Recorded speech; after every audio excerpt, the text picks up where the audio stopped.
હમણાં સોપાટી ઉપર એક દીકરી હાલી જતી હતી કે કોઈક નીકળે ને કરડું મગ કોક હોય, એ કઈક બોલ્યો ને દીકરી સાંભળી ગઈ ને કીધું કે એ કોણ બોલ્યો? ઓલો કે હું બોલ્યો. એ કે સેન્ડલ ખાવી? ઓલો કે મારે શનિવાર છે. આ તારીમાં ફરાળી છે.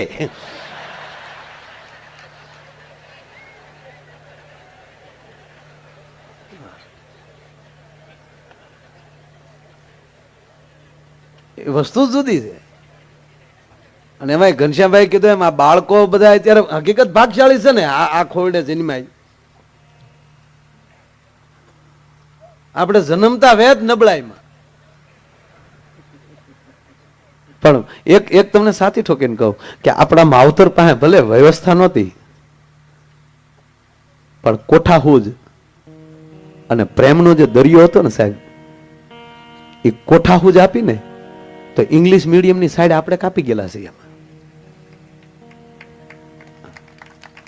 કાકા મને ખાસ યાદ છે, તમે જે એ માં હાજે હાલી આવતી હોય સાહેબ, અને છોકરા ઘીરે હોય, માથે ભારો હોય, એક હાથમાં લાકડાનો બટકો હોય, એનથી ભેહુને હાકે આવતી, ઢોરને હાકતી આવતી હોય, અને એક હાથમાં શેરડી હોય, અને માથે છૂટો ભારો રમતો આવતો હોય સાહેબ. એ શેરડી ફૂલતી આવતી હોય, અને પાછો અહીં ખોળામાં આમ કહેવાય કે આમ કાપો વાળેલો હોય, અને એ જેવી જેવી કાતળિયું ફોલાતી જાય, કાતળિયું એના છોકરા હાટું એમ કહેવાય કે એમાં નાખતી જાય, અને ગામને જાતે છોકરા વાટ જોઈને ઉભા અને કે માં આવી ગઈ, માં આવી ગઈ. માં જે એની અંદરથી એમ કહેવાય કે માદળિયા દેતી, ઈ જે ખાતા, ગોવિંદ કાકા યાદ કરાવેલું કે એ અત્યારે ઈ ભાવ 5 સ્ટાર હોટલની 1500 રૂપિયાની 5000ની ડીશ હોય એમાં એ ભાવ કે રસ આવતો નથી સાહેબ. અને વાત ફોકસ છે ને ભાઈ, તમે કઈ વસ્તુ જમો છો એ મહત્વની વાત નથી, કેવા ભાવથી જમો છો એ મહત્વની વાત. કેવો ભાવ છે એ ભાઈ. આપણે ઠેઠ ઓળો રોટલો ખાવા ન્યા ગાડીઓ લઈને જાય, મુંબઈ નો જાય એ હોટલોમાં હું નથી ઓળાના રોટલા બનાવતા આવડતું?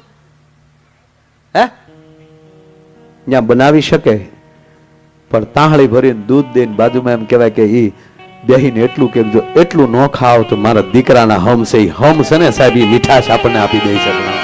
ઈ ભાવ મજા આવી દે. આગળ ઘનશ્યામભાઈ કીધું એમ કે જે એ રગડા પૂરીને જે આપણે ઉપાડીએ છીએ, હજી આપણી માવડીઓ જઈ ભાગ્ય તરત કે આ મારી એવું કોણ ખાતું છે? ડોઈશું જો કે અમુક ઉંમરે જ અમુક ખવાય. મોઢામાં દાંત નો એને પાણીપુરીનો સાળો ન કરાય. એ પાણીપુરી ખાય તો મોઢામાં મૂકે તો પિસ્કારી થાય, એને એ સાળો જ ન કરાય.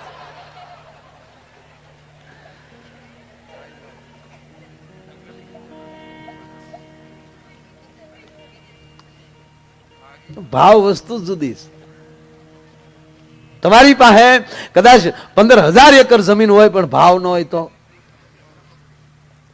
તમારી પાસે 500 કિલો હીરા પડ્યા, હાલો ને 500 કિલો, પણ ભાવ ન હોય તો,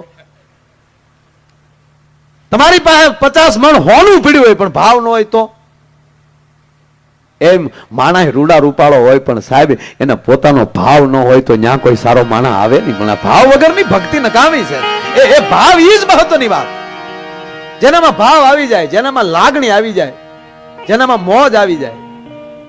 અમુક ને તો મોજ જ નથી આવતી, કોને ખબર હાવ કંપની ફોલ્ડ હોય એમ.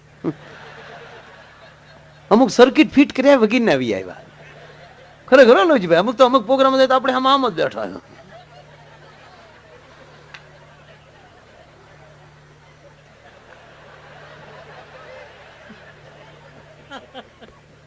આપણે એમ થાય કે આને થયું હું.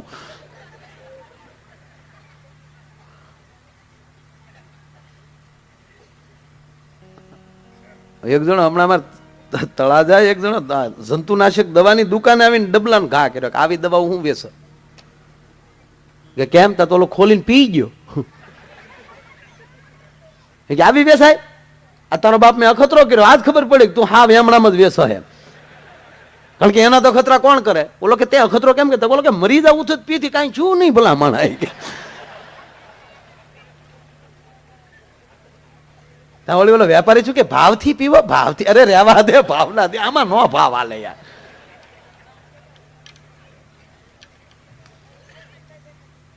એટલે ભાવ વગરની ભક્તિ નકામી, સ્નેહ વગરનો સગો નકામો, સૂર્ય વગરનો દિવસ નકામો, ચંદ્ર વગરની રાત નકામી, પૈસા વગરનું પાકીટ નકામું, અને ઈ વગરનું ઘર નકામું. ઘણા વાંઢા આપણને કે આવજો અમારે ઘરે, તારી ઘરે હું તપેલું ધોવા આવું અમારે.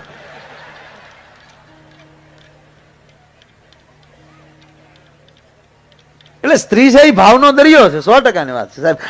એ કોઈ પણ પુરુષ મોટો પણ શેનાથી મોટો? જેનો આવકાર મોટો, જેનો રોટલો મોટો, ઈ શેનાથી થાય? ઘરે હારું હોય તો. નગર ઘરે હારું વહેર્યું ભટકાઈ ગયું હોય તો મહેમાનને ઘરે લઈ જવાય એમ. મહેમાનને ગરધણી બે ફળિયમ પઠ્ઠાનો થઈ જાય. અને હવે તો મોબાઈલ આવી જાય. એક ભાઈ વળી ઘરે મોબાઈલ લગાડ્યો, એ હાલો, હા બાઘો બોલું, એ 5 મહેમાન લઈને આવું છું, રસોઈ તૈયાર રાખજો. તો હામેલી ઝીણા જવાબ આવ્યો, એ સુવિધા આપકે ટેલિફોન में उपलब्ध नहीं है. લઈ જા લે.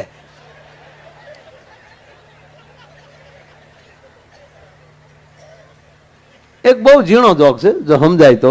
ઝીણો છે હાવ, સમજવાની કોશિશ કરજો.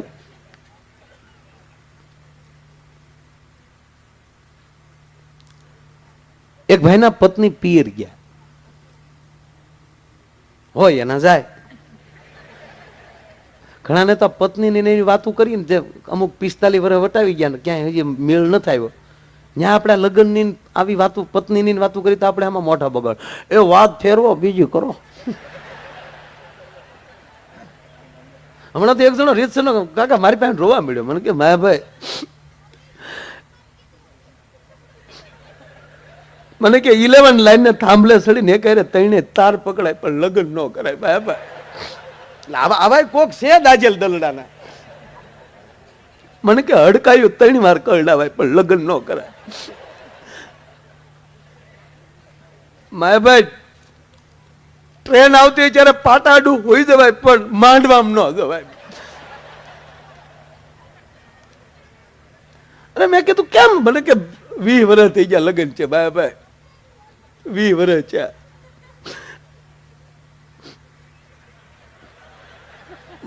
ધરાઈને ઘરે ખાધું નથી ભાઈ, 20 વર્ષ થઈ ગયા આપડે. અરે મેં કીધું ગાંડા હોય એવું? મને કે એવું જ હોય. આ તો હું કહી દીધું ને બીજા કહેતા નથી ભાઈ. અરે ગાંડા, મેં કીધું દુનિયા ટેસડો કરે, ભલામણા નારી નારાયણી છે, એની વગર માણસ કોઈ દી પ્રગતિ ન કરી શકે. અને શાસ્ત્રોમાં ગ્રસ્તાશ્રમ ને મહાન આપ્યો. મને કે એ બધા વાસવાનું હોય માયાભાઈ બધું. બાકી તો માયાભાઈ મને કે હારી પત્ની અને ભૂત એની વાતું છે, બાકી કોઈએ જોયું નથી ભાઈ. અરે મેં કીધું પણ તને એકને તકલીફ? મને કે એકને તકલીફ પણ મારે શેર કહું ભાઈ, કવામાં પડજો, વેડામાં પડજો, પણ કોઈ દી વરમાળામાં ન પડતા. અરે મેં કીધું, મને કે હું અરે મેં કે માયાભાઈ રાંધતા જ નતા આવડતું, રાંધતા જ. મારે એમ હતું કે આજ હધરશે, કાલ હધરશે, પણ 20 વર્ષના વાણા વહી ગયા.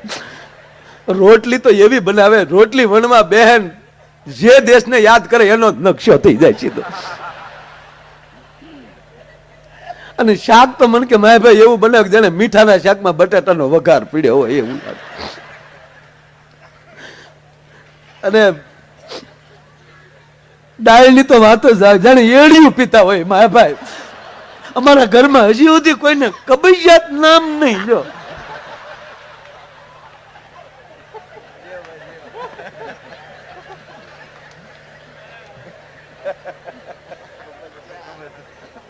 અરે મેં કીધું ગાંડા, પણ મને કે હું ગાંડા માયાભાઈ કોઈ દી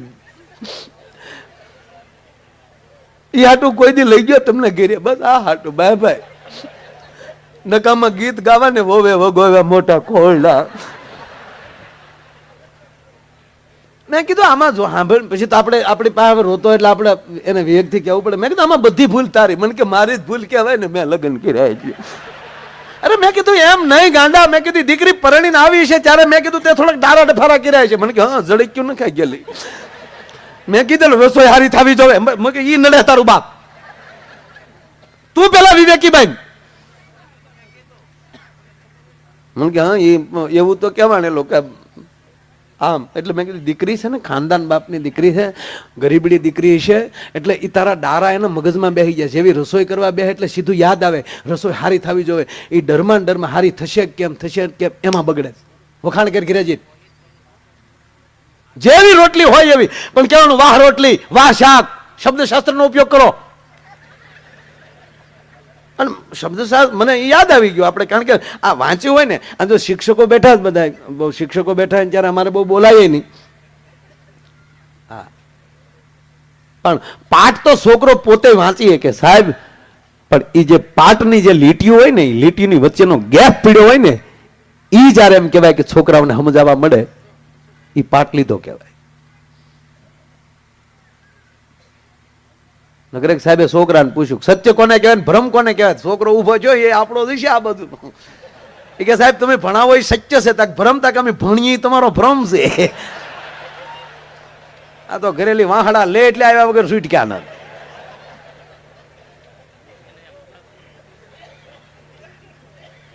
એટલે મેં વાંચેલું થોડું કે એક શબ્દશાસ્ત્રનો નિયમ છે તમે કે કોઈ પણ માણસને એવી અઘરામાં અઘરી બીમારી હોય, કરાય ન કરો, પણ મારી વાત તો પૂરી થવા દે. અઘરામાં અઘરી બીમારી ડોક્ટર એમ કહી દે કે ભાઈ આને તમે ઘરે લઈ જાઓ, આની કોઈ હવે દવા હોય નહીં. ઈ માણસને સાહેબ તમે 1 મહિનો ખબર કાઢવા જાઓ, 3 દિવસે એકવાર, 3 દિવસે એકવાર, ખાલી 11 વાર જવાનું છે.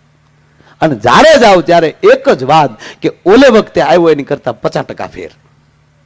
ઓલે વખતે આવ્યો એની કરતા 50%. શું યાર તમારા મોઢાનું તેજ વધી ગયું સાહેબ. 11મી વાર જશો એટલે ઓટોમેટિક એની ઉર્જા પોતાની રીતે એમ કહેવાય કે અંદરથી પ્રગટ થશે અને એની બીમારી વહી જાય. એટલે મેં આને એમ કીધું કે તારે ડર કઢાવો હોય, રસોઈ હારી કરવી હોય, તું વખાણ કરી, વાહ રોટલી, વાહ શાક, વાહ દાળ. અને કે તો 20 વર્ષ કાઢી નાખ્યા ને 8 દી કાઢવા હું મારા બાપનું જાય. ગયો ઘીર્યો અને જમવા બેઠો. પણ અમુકને મેં કીધું ને કે ઉપેલી જ કઠણાઈ લઈને હારે આવ્યા હોય,